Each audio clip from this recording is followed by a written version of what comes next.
We want to welcome you to Online Presenters Toastmasters.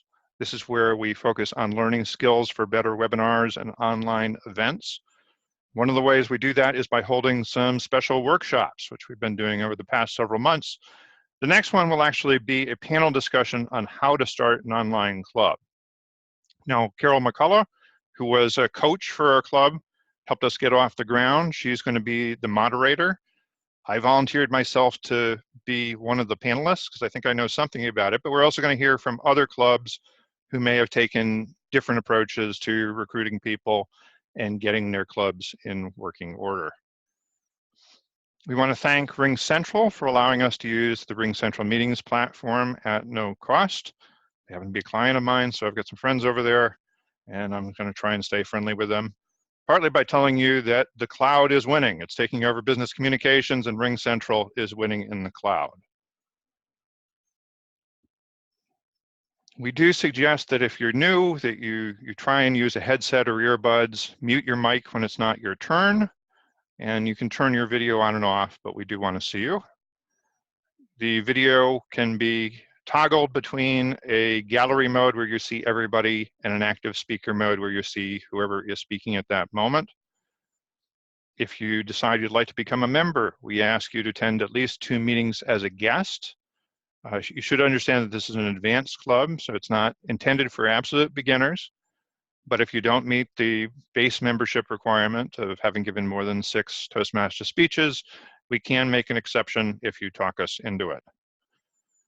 With that, let's do it. I'm going to stop the screen sharing, and I will turn control of this meeting over to our Toastmaster of the day, Jim Dent. So Jim will have the mute all control when that becomes necessary.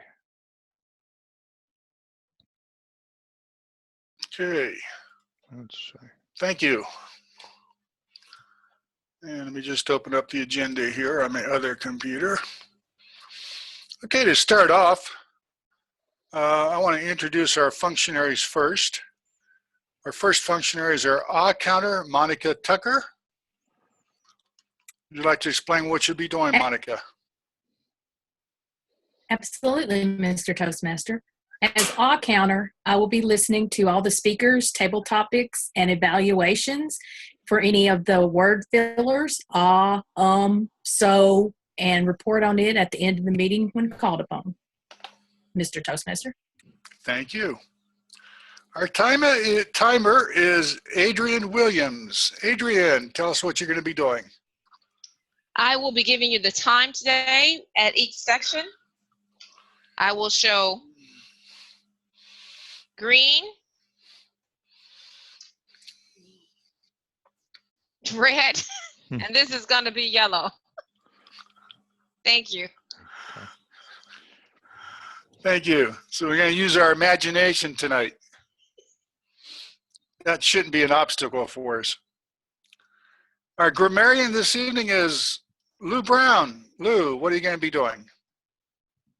Thank you, Mr. Toastmaster of the evening, day or afternoon, depending on where you're calling from. As grammarian, I will be looking for colorful usages of grammar and sentence phrasing, as well as potentially incorrect usage, and I will report on that at the end of the meeting. I will also keep tabs on word of the day usage for the word of the day, which is obstacle, and we already have a usage so far. Thank you, Mr. Toastmaster. Thank you. Our watcher tonight is Scott Johnson. Scott, tell us what you'll be watching for.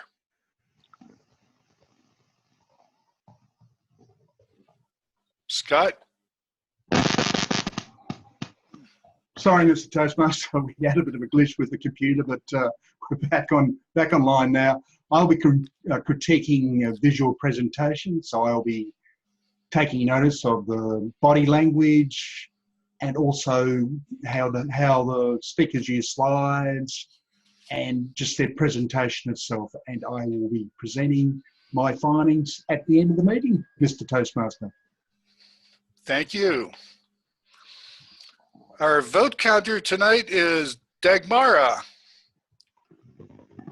Can I give us a brief summary?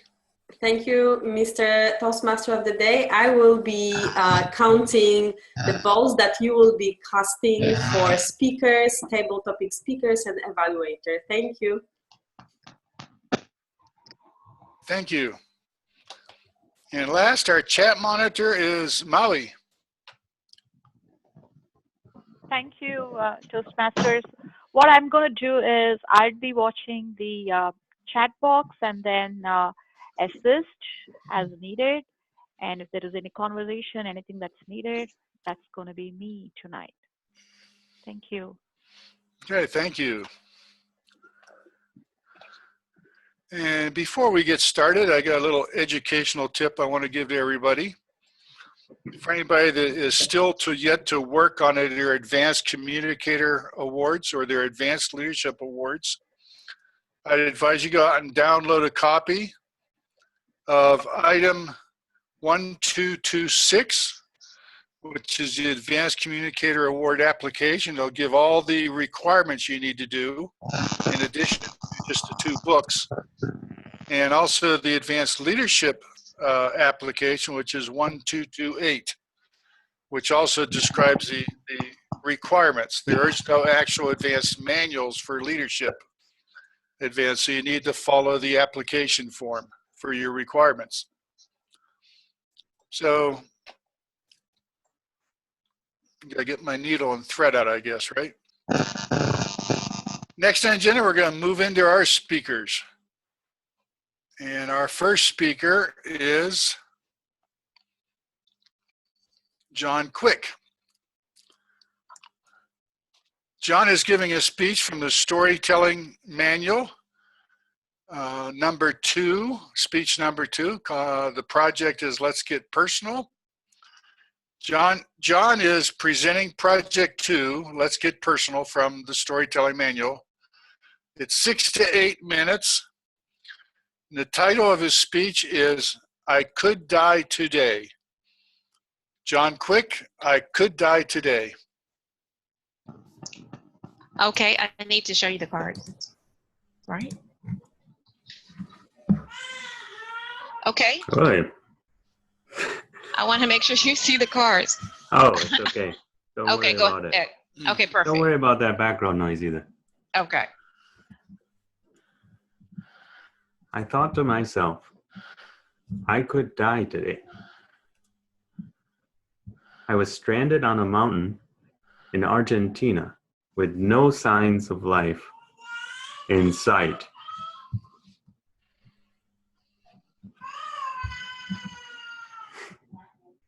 Not even the call of some creature for my ears to hear.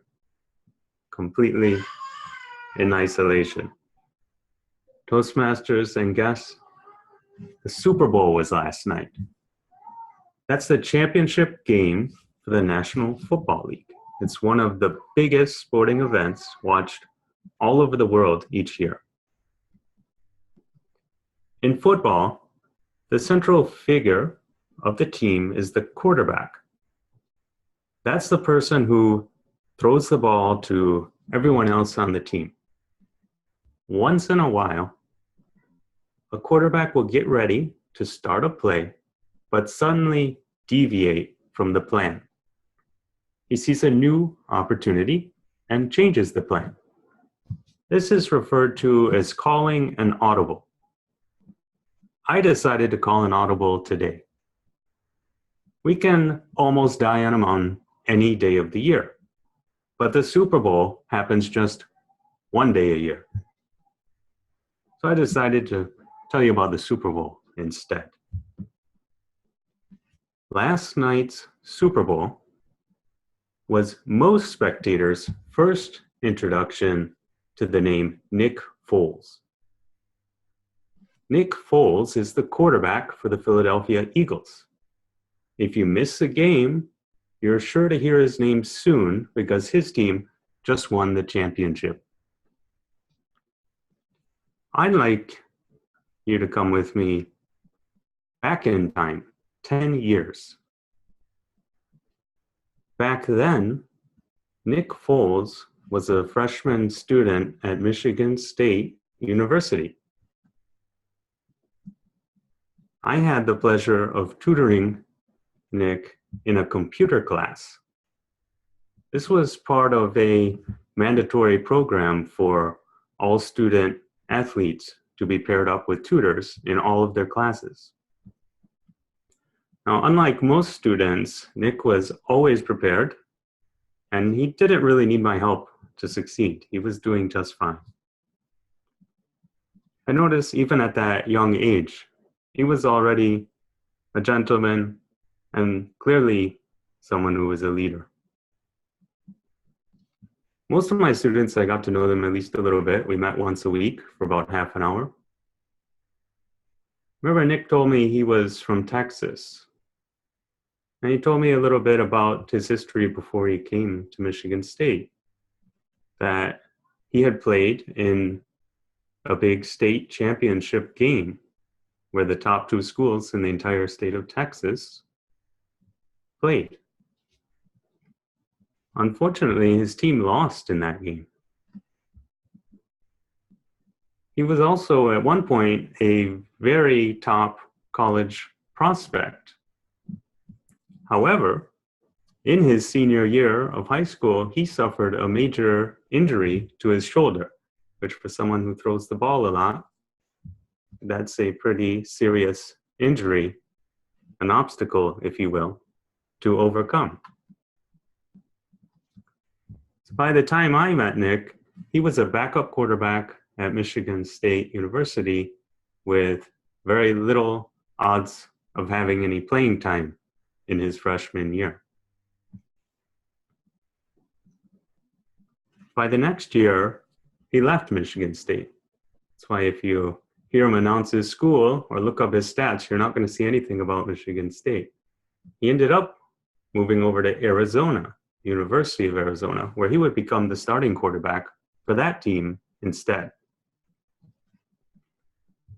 Ironically enough, I myself moved over to Arizona, but to Arizona State University, where I did my PhD studies.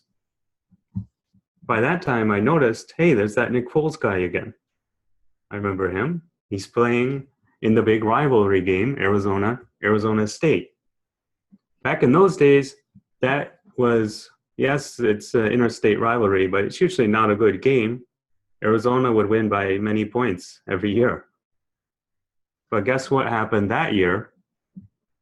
Nick Foles' senior year in college, his last rivalry game, last game of the year, happened to be a thriller of a game.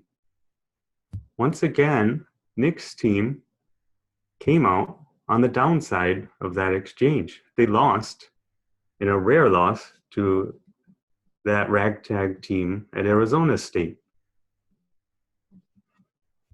Nevertheless, Nick still got drafted to the NFL to be a professional football player. Of course, once again, he would just be a backup, and he probably wouldn't get any chance to play. By chance, the starting quarterback that year got injured, and Nick had the opportunity to go into a game. Instantly, he impressed, and he went on to play the rest of that season, about 7 games, and he did quite well. Let's come forward to this year, 2017-2018. Nick Foles, once again, he's been in the league a few years. He's never really got that many opportunities to play, even though he's done well when he's been out there. So he's a backup again. What happens? Halfway through the season, the starting quarterback gets injured, and he cannot play anymore. Opportunity calls again.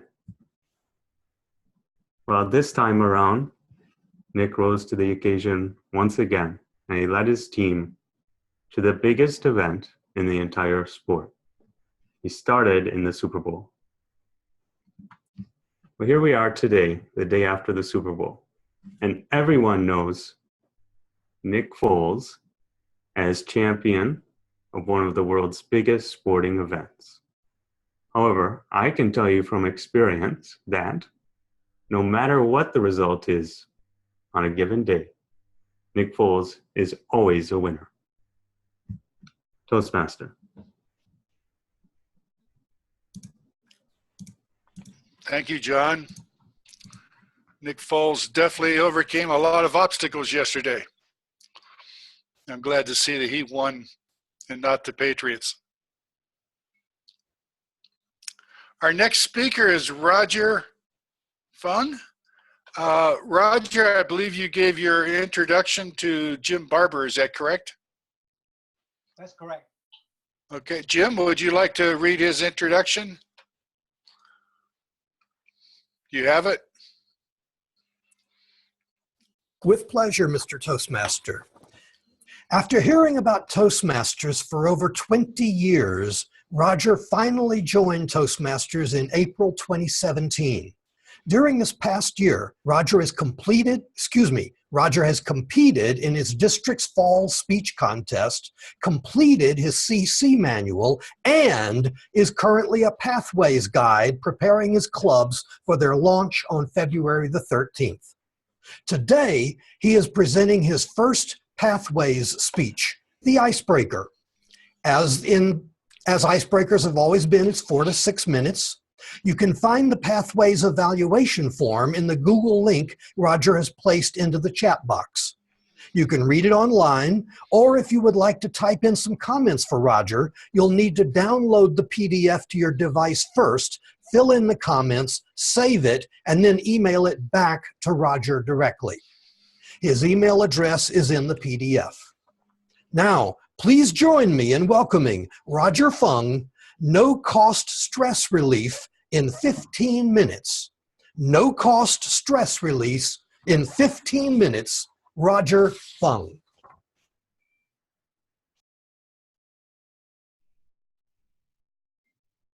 Thank you, Jim. On December 25th, 1968, in a little town of Hong Kong, for unto us a child is born, a son is given, and his name shall be called Roger Fung. Now, if you've been to Hong Kong, then you know how crowded that little city is. By comparison, the Dallas-Fort Worth area has 9,000 square miles. Hong Kong only has 1,000 square miles.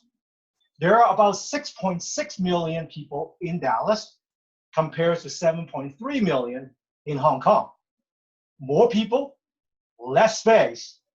Hong Kong is the 4th most densely populated area in the world. You've heard of the term packed like sardines.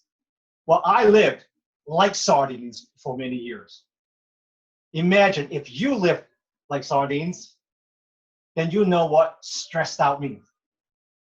To say that most of us are stressed out is an understatement. Scan the news headline in the past few weeks and you'll see what I mean.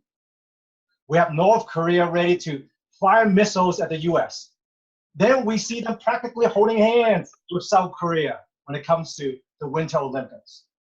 Then, of course, we have our president, Donald Trump. Whether it is about firing somebody, or the Russian collusion, or JC versus the Donald on Twitter.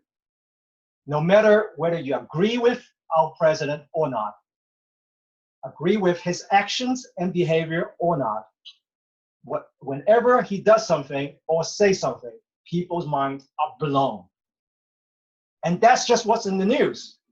We haven't even talked about the obstacles that comes into our life at work or at home. When we're stressed, some of us respond by eating, some of us respond by drinking, and some of us respond by getting in front of other people and take it out of them. Now, please, don't raise your hands. But I'm sure each one of us have taken some of those tactics before. Unfortunately, none of those tactics are productive and often hurtful to others and hurtful to ourselves. How would you like to learn a simple little tactic that, one, will relieve your stress, two, it's much more productive, three, your loved ones will appreciate it, four, you don't have to spend any money on a therapist, and five, it only takes 15 minutes. Mr. Toastmaster, my fellow Toastmaster, let me tell you how I came to know this little secret. After living like sardines in Hong Kong, my family and I immigrated to America. Legally, I must add. I started working at my family's restaurant. During that first summer, the dishwasher quit right at the time when the summer traffic started to peak. My grandfather decided it was a perfect time to make a man out of me, so I became a full-time dishwasher at age 14. Now, if you ask me, he was just being cheap. Now, that's when and where I learned this little secret. A little 15-minute secret that will take away your stress. Are you ready? Raise your hands if you're ready, that you want to hear about this little secret. Drum roll, please. The one simple tactic that will relieve your stress and put you right back on top of the world is washing dishes. Okay. Before you start unmuting yourself and start cursing me out, hear me. You see, during that summer, as a full-time dishwasher, I found out that even the smallest thing can make a major impact. You might have heard of the phrase 80-20 rule. That 80% of the result comes from 20% of their efforts. It's the same in a restaurant. You might have hundreds and hundreds of items on the menu, but 20% of those menu items is responsible for 80% of all sales. What does that mean? That means that only 20% of those dishes are being used at any one point, but they quickly run out. Unless I wash this specific type of dishes and utensils, everything will become a mess. The chef have to wait. The food will get cold, and the wait staff will be screaming at me. Now, what does that have to do with stress relief? You see, most of us work in a white-collar type of job. We use our brain, our mental capacity to work. Many of us no longer uses our hand or physical abilities. That's major stress because we work on long-term projects. We work with teams. You can be best at what you do, but someone else on your team can ruin that project. Or everybody's on board, but it'll take you years and years before you see the results. So what does washing dishes help? One, you're being productive. You have to wash the dishes sooner or later. Might as well get it done and one less thing on your to-do list. Two, you're working with your hands. Maybe that's the only time you work with your hands for a long time. Three, the task is simple enough that you don't have to think about it. You can just do it mindlessly. Four, during this time, you can meditate, you can chant, you can sing, you can put on your headset and listen to great speeches from Roger Funk. In the end, you see the result in less than 15 minutes. Even if your family member doesn't show their appreciation, you know in your heart that it was a job well done. It has worked for me, but don't take my words for it. Try it tonight. Mr. Toastmaster.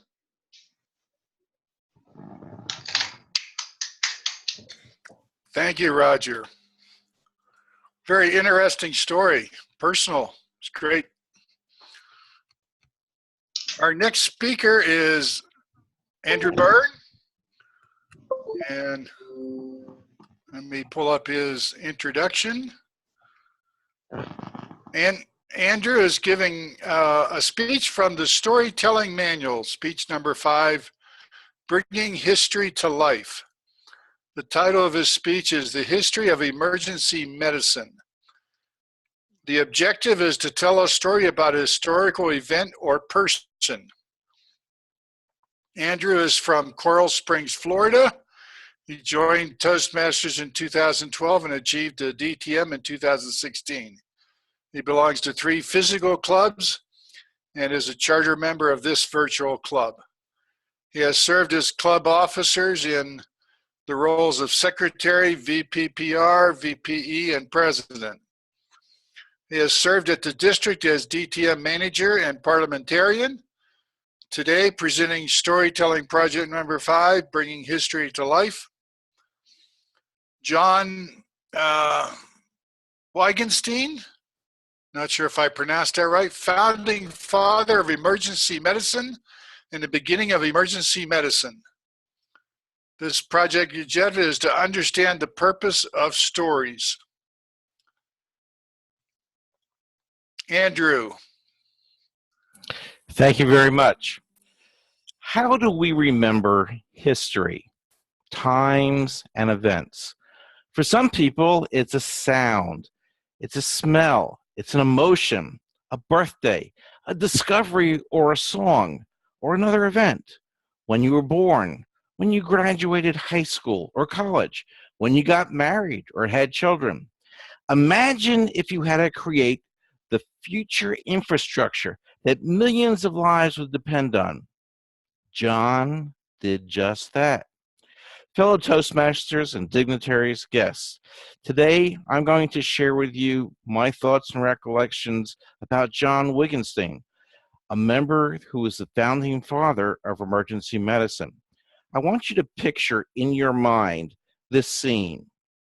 Joe was driving in California on US 1, the Pacific Coast Highway. He looks out over the Pacific as the sun begins to set.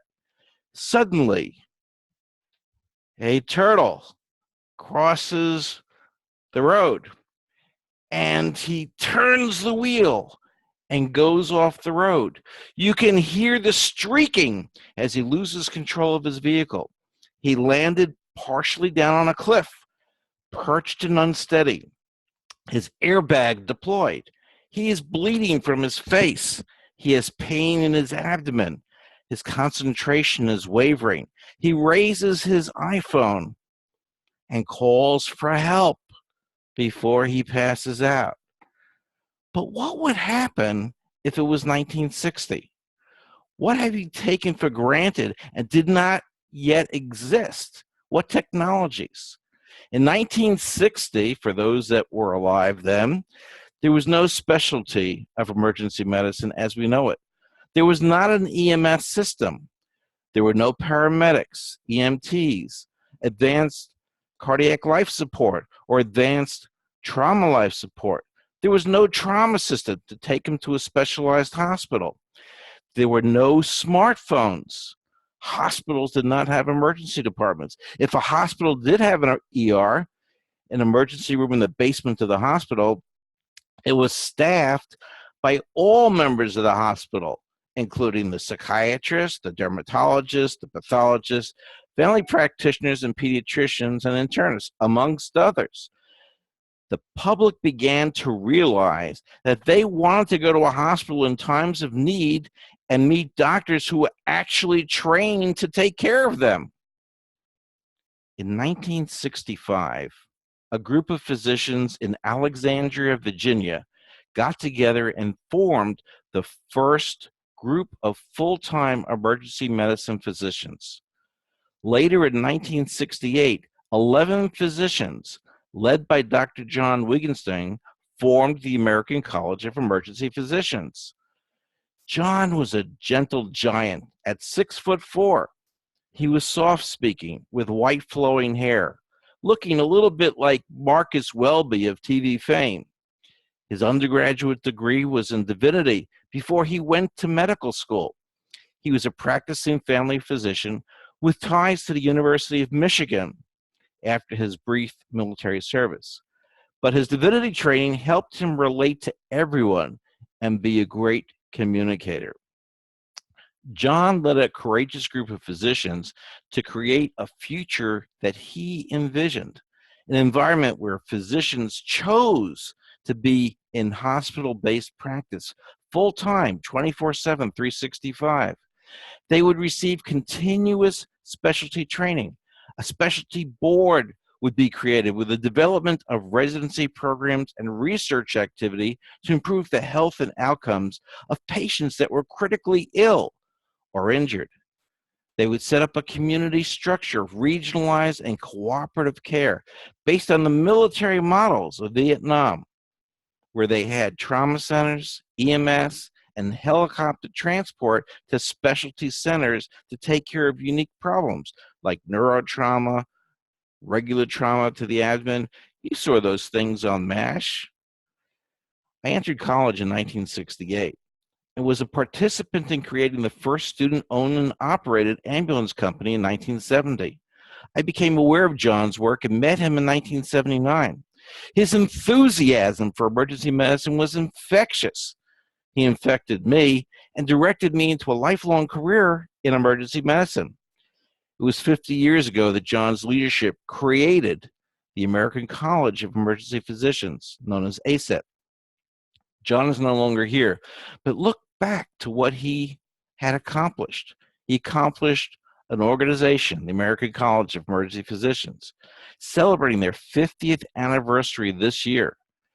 ACEP holds many delegated seats at the AMA, a testament to their participation and recognition by the entire House of Medicine. The American Board of Emergency Medicine was created and granted full primary board status in 1989. It administers board certifying and sub-certification examinations. There are now more than 185 residencies in emergency medicine, with more than 7 subspecialty boards, all coming from John's vision. There are now more than 37,000 members of ACEP. Training in advanced cardiac life support, basic life support, advanced trauma life support, and PALS, which is pediatric advanced life support, is widespread, and trauma systems exist throughout the country because of John. Emergency physicians are medical directors for much of the EMS system. All of these structures and foundations owe their existence in part to John Wittgenstein. One person can affect change. One person can make a difference. One person can change the world. Are you ready to make that difference? Are you ready to leave your mark on history? Thank you, Mr. Toastmaster.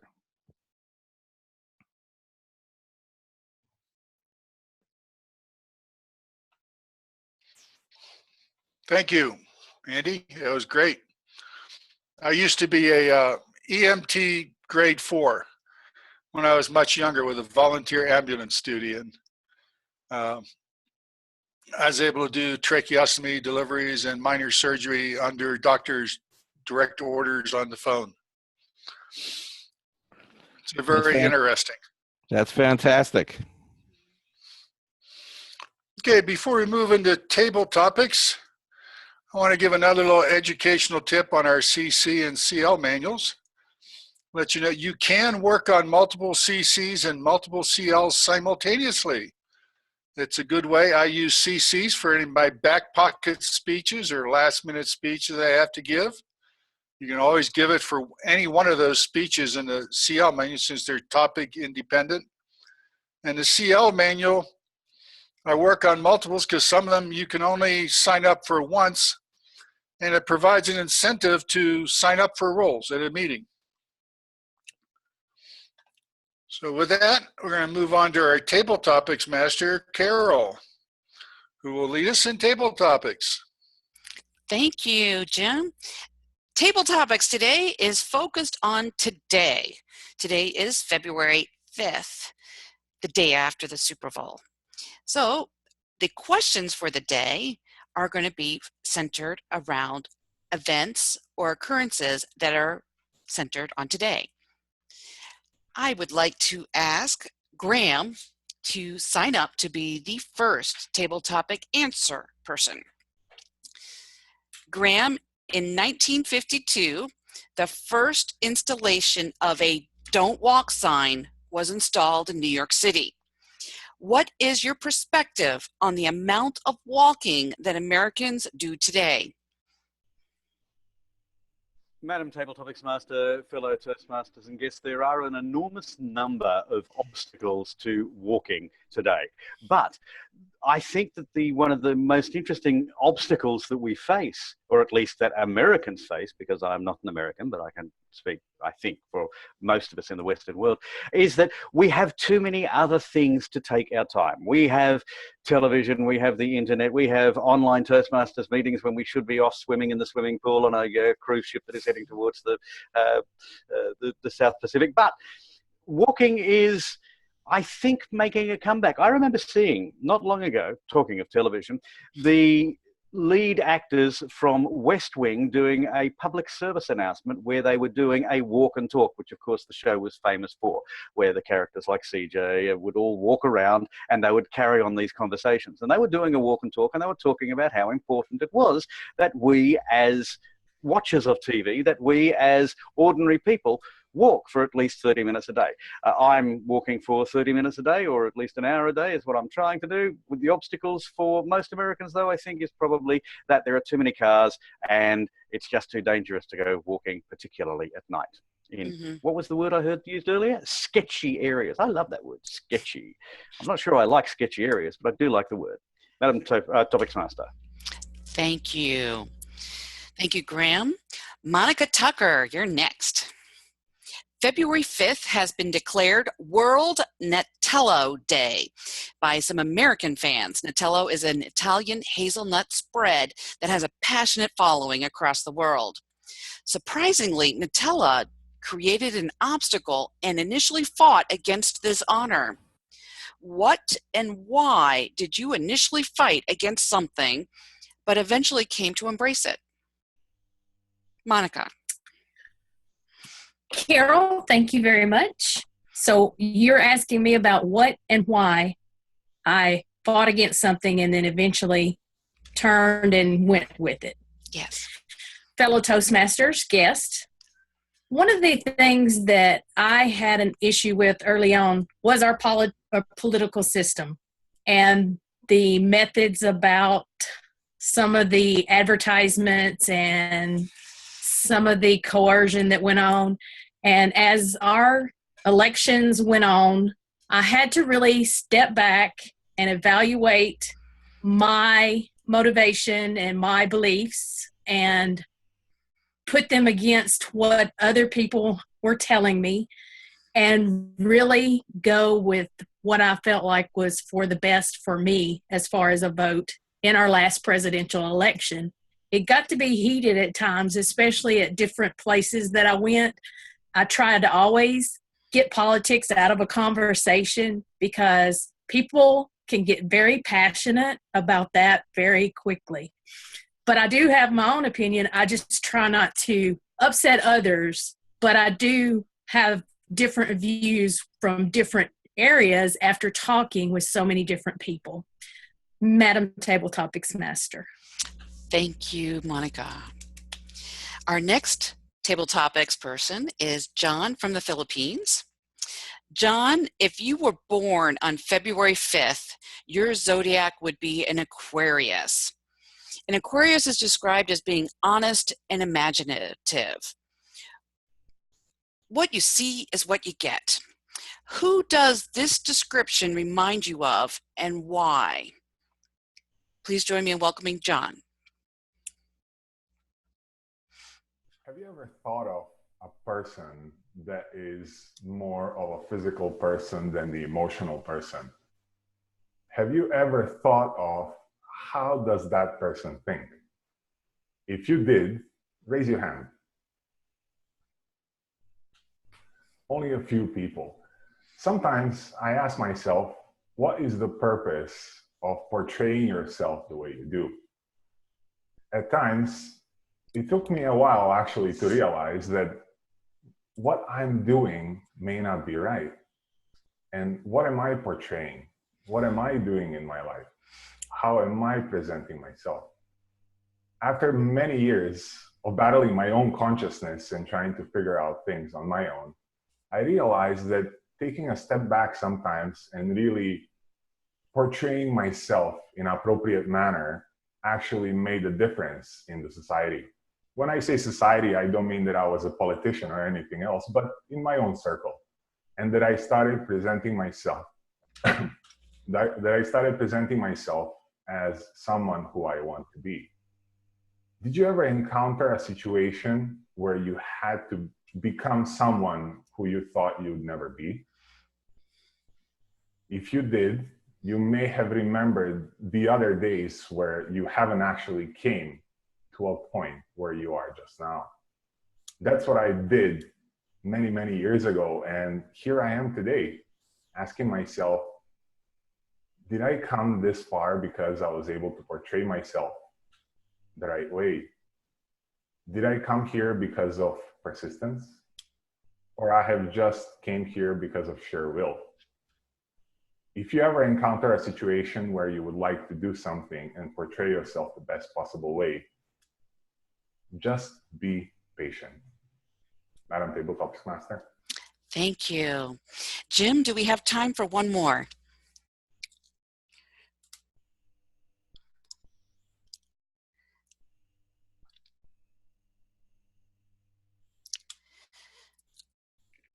I'm going to go ahead and take it then. Carol, I don't think we have time for one more. Everyone's shaking their head no on Oh, that. I didn't see it the way my screen's set up. Thank you, Lois. You're welcome. With that, please send your votes to our voter person is, remind me please. Doug Mara. Doug Mara. Please send your vote to Doug Mara. We had Graham as the first speaker answering the question. Oops, sorry, I hit the wrong button. Answering the question about the don't walk sign and what is your perspective about walking. Monica addressed the question with World Nutella Day, fighting against something but eventually coming to embrace it. And then John spoke about the zodiac of Aquarius and a description and what it did remind him of. Please send your votes to Doug Mara. Thank you so much, and back to you, Jim.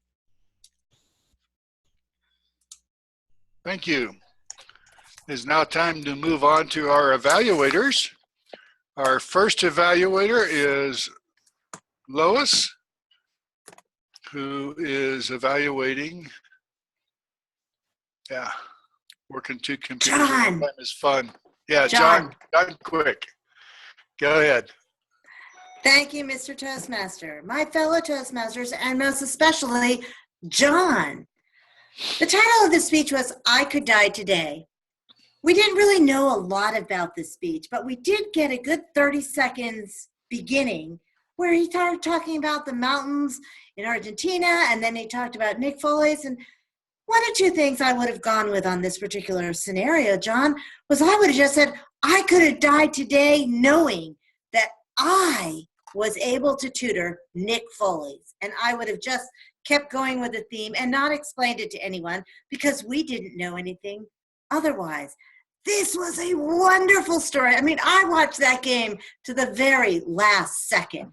Anybody else watch that game all the way to the end, or am I alone? It was fabulous. I mean, looking where they came from, and I don't know if everybody's a Patriots fan or an Eagles fan, or you just didn't want the Eagles, didn't really care who won, just didn't want the Patriots, again. But this was the potential of a fabulous story. John's objective was to create and tell an original story based on a personal experience. And he did that. He had the story about tutoring Nick. I enjoyed listening to Nick's history, and I'm sorry for all the obstacles that he had to overcome, because it really sounded like he wasn't that great of a quarterback. He just happened to keep stepping into it, and he kept elevating who he was step by step. I thank you for this story, and I'm hoping that it was exciting for you to know someone like this and watch him throw that last pass and say, oh my gosh, I knew this guy when. I could die today knowing I knew the MVP of the game this year. What did you do really well? You had a nice beginning once you got past your intro issue. Nice beginning, you had great stories in the middle, and your conclusion wasn't as strong as I would have liked, but it was still a nice conclusion. What would I have done a little bit different? I would have gotten really excited about this because this is an exciting scenario, and it was a very deadpan story from how you were telling it, more as if it was a biography than it was a personal experience of something that probably moved you inside which maybe made you watch the game all the way to the end, maybe didn't. A little bit more excitement, a little bit more detail. What was Nick like? Inquiring minds want to know. Was he smart? Did he dress just like every other guy? What did he do that was different? Because after all, this is our MVP, and I could die today knowing that you knew Nick Foles. Mr. Toastmaster. Thank you, Lois. Our next evaluator is Jim Barber, who will be evaluating Roger Fung's speech. Thank you, Mr. Jim? Toastmaster, my fellow Toastmasters, and especially Roger Fung. Roger, to summarize my evaluation of your presentation in one word, I would go with wow. This was your icebreaker, technically, but you already have your competent communicator designation, so evaluating you on the fundamentals that you would normally evaluate a person's icebreaker on is rather straightforward. Clarity, vocal variety, eye contact, your comfort level with the audience, interest, all of these things, you nailed it right over the fence. So I'm going to, rather than evaluate you the way I normally would an icebreaker, I'm going to evaluate you as a visual icebreaker or a virtual icebreaker and see how that you did in a virtual presentation. And again, here you were great, but for different reasons sometimes. To start with, one of the things that I like is that you smiled. You smiled a lot. It's important, and I'm coming to realize this, especially in a virtual environment like this, we can only see people's faces. You could be enjoying yourself, and if you look serious, people don't know it. So we didn't have that problem with you. You were smiling just like you're doing right now. You were smiling all the time. It was obvious you were enjoying yourself. That was great. Following up on that, your visual image. You're well lit, you still are, you were then. Your red sweater or whatever you have wrapped around your neck contrasts very nicely with the green background. That is super. You just present yourself very well visually. And again, that's not so important in a face-to-face Toastmasters meeting and a normal icebreaker, but for a visual, that becomes very important. And that brings me to the most important thing of all, and what you really nailed it on, and that was your gestures. Scott noted this in the chat room, that you had great gestures, and I agree with that. I was taking notes as quickly as I could. You held up 9 fingers, of course, to illustrate the 9 points that you were doing. You talked about holding hands. In all of your gestures, I noticed you were really good at putting your gestures to one side of your face or the other. Holding your hands in front of your face is not a good thing. You didn't do that. You talked about saying one thing, doing something, or saying something. And you used 2 hands to illustrate that point. And that, again, was very good. You mimicked eating and drinking, and those were very good things to do. It's crucially important. I can have right now I'm having all kinds of great gestures and nobody can see them because they're below shoulder level. So it's important when we're doing this sort of meeting to bring your hands up so that people can see your gestures, because they're so important. And you did that so very, very well. I'm glad this has been recorded because I want to go back and study it again. You did it right. I have one suggestion for you, and you're probably already aware of this. I don't know how you did on timing, but you ran awful close to the time limit. You were at the yellow light at the time that you first started getting to your 5 things that you can do to reduce stress, or 5 reasons to reduce stress. And that was just waiting too long. So it was a great lead in. I loved the story, but you needed to get to your point a little bit quicker. You should have been hitting that about a minute earlier, and then you wouldn't have had a problem in getting to the end. But this was I think I'm running long. Sorry about that. This was a great icebreaker, thoroughly enjoyed it, and I'll try to keep within time myself on my next one. Mr. Toastmaster. Yeah, thank you. Our next evaluator is Mike Walsh, who's evaluating Andy Burns' speech. Mike? Mr. Toastmaster and fellow Toastmasters, and of course, Andy. You took control of the presentation from the very beginning. I knew exactly who was speaking.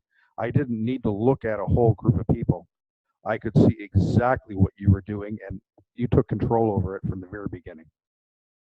I love the pauses, and in fact, you're a natural born storyteller, or perhaps you've done the manual a few times like I have, but your breath and the varying rates of speech so that you allow us to listen to what you're saying, let it sink in, and then on it goes again. And so you definitely kept us on board that train all along the way. So a perfect example of storytelling. Getting a little bit into John's story, you told us stories within stories. You gave us some examples. You gave us dates, which are always good. Some of us are a little nerdy. We want to be able to hit those dates, but you also gave us history and you took us back into time. You gave us an example of, well, an example of medicine that we perhaps didn't know much about. You also gave us some connections as well. You gave us a description of John, but you also went a little bit further, giving us his size and his hair color, and then connected with perhaps a character that we all knew, Marcus Welby. You also did something else very similar, because this particular speech could have been very technical. We're dealing with medical terms and things like that, but instead you brought it down to a language that we all understand, and in fact you even mentioned that you may have seen those on MASH. So that type of storytelling skill to bring us in, to not let us get stranded, and of course allows us to follow along. Of course, the use of speech as well, the alliteration, one person, the one person, you're ready to leave your mark. You definitely met your goals within this particular speech, which was to understand the purpose of stories and historical events or people, and to use storytelling skills developed in the preceding projects to tell a story about a historical event or person, and you've definitely succeeded. Thank you, Andy, Mr. Toastmaster. Okay, thank you. Let's see. My turn as general evaluator to wrap things up, Jim, Yeah. I think. Okay, go right ahead, David. All right, thank you, Jim. So one thing that popped up in the chat, first of all, 3 great evaluations. Mike, one thing that popped up in the chat was just that you should try and maybe move the microphone a little bit back when you're wearing that headset. I know there's a professional piece of equipment called a pop filter, which is just, which I don't think you usually use with a headset. You use with other types of microphones, but it's actually the pop of your lips actually will make a sound, a distortion, if it's just a little bit too close. So just something to experiment with next time to try and move that back a little bit. So we want to call on some of our supporting roles. How about we hear from our grammarian, Lou Brown? Thank you, Mr. General Evaluator. I was just in the process of going to send you a message saying, can I please go first? Because I have to leave in just 2 minutes, 3 minutes here. Well, hurry it up. And I evidently was still sending it privately to Dagmara, so I keep doing that all the time. Okay, we had some excellent usages, is that a right word? As a grammarian, I should know that, of language. Let's go real quick through the list. John Quick had opportunity, and these are also great in my opinion because they're inspirational and positive. Opportunity, calls again, rose to the occasion, and always a winner. Roger had a packed like sardines, gives us a great visual there, and immigrated, legally I might add. Andrew explained the gentle giant at 6'4". His enthusiasm was infectious, followed by he infected me, which I thought was a great play on words. And Andrew, in your ending, you had several great examples, of course, ending with the great, are you ready to leave your mark? Graham, you said, talking of television, and perhaps they may say that down under. Here in the States, we say speaking of television, so I could be wrong, I'm not sure. I like your use of the phrase sketchy areas. John had, okay, this is the other John, I just put John. I think it was John from the Philippines, who used some great positive words like persistence and just be patient. Jim Barber said, "You did it right," and he said it in a way like, "You did it right," which just had me writing that down. And Mike Walsh kept us on board that train. Word of the day was used by Jim Dent, Roger, Graham, Carol, and Lois. And if I forgot anybody, please raise your hand. Mr. General Evaluator. Thank you, Lou. Our watcher today was Scott Johnston. And we do want to keep these pretty short because we're up against the hour. Scott, what did you see? Thank you, Mr. General Evaluator. What I saw, visually speaking, there was no obstacles at all, even though I missed the boat, Lou. But everybody was so intense throughout the whole meeting. I was looking at all the little screenshots, and people were just glued to what was happening because we had really great speeches. We had some really great table topics, and everybody was really enthused.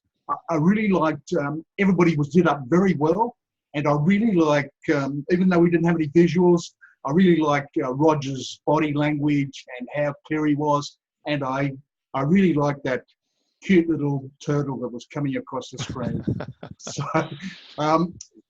everybody did very well. So keep your visual presence happening in online meetings. Back to you, Mr. General Evaluator. Terrific. Let's hear from our chat monitor, Mahi. Thank you, David. When we started off, I thought like this is going to be a pretty quiet chat today. But Roger's speech, I think it just opened up the floodgates, opened up the, got us over with a lot of lighter moments. And I think Carol was very passionate when there was a lot of mention about Michigan tonight. And we also helped resolve Andy's speech to be included. Overall, a very supportive team tonight. Thank you. Back to you, David. Terrific. Let's hear from our counter, Monica. Thanks, David. The ahs, ums, so's, ands were very minimal tonight. I only got a couple of ahs, and that was it. Back over to you, David. All right. I think I was a sinner in there somewhere, but. And I think we should have some winners to announce. Dagmara, who Yes. did the votes come in for? Yes, so we had some obstacles at the beginning because first it was announced that Andy was not qualified, but then he was qualified. Nevertheless, here are the winners. So the best speaker of today, Roger, congratulations. The best table topics, John from Philippines, congratulations. And the best evaluator, Lois. Excellent. Congratulations. All right. And I think we heard from our timer, Adrian, along the way. One thing, Adrian's organized a educational minute program. So I will make a point of adding that to the agenda. I think Jim was supposed to give an educational thought along the way, and he did a great job of weaving it in, but we should actually have that on the agenda for next time. So I will make that happen. Is there any other business we need to discuss?